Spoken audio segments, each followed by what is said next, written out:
Hello YouTube, so I wanted to share with you guys an interesting story that my grandmother used to tell me when I was a child.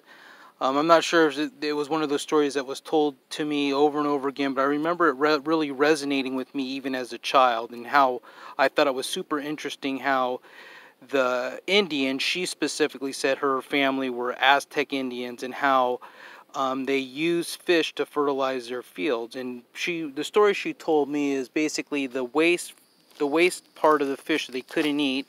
They would put seeds in the eye socket of the fish and then go place it in their field, and that's how they fertilize their field. Now I'm not sure exactly the location of where they were getting their fish. You know, the family was from the Baja California area, so I'm not sure if they were pulling fish out of the Pacific or the Sea of Cortez, or if it was coming from a river or a pond.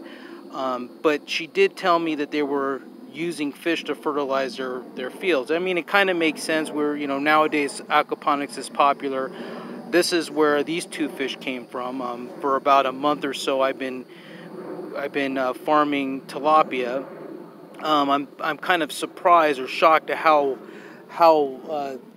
big they are. I mean, I just started getting the fingerlings about a month ago, and they've already tripled in size. So again, this is the first time I'm really examining their size. Why these two fish died, I'm not sure. I just walked into the pond area today and, you know, did my normal routine to recirculate the water and the feed, and I noticed two fish floating on the top. So this is the first two deaths I've had, and I have about 40 little fish, or fingerling fish.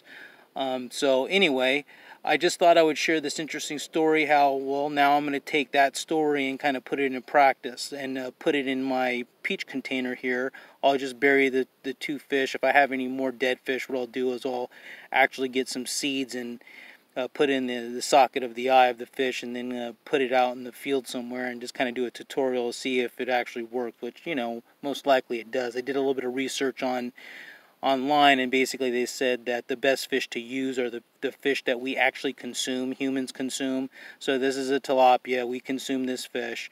There is a disadvantage of using raw fish, obviously, is, you know, you bury it in a couple inches of soil and you still get that smell. So, I mean, two little fish, I'm not worried about. But if you're trying to do this on a large scale, obviously the smell would be horrendous.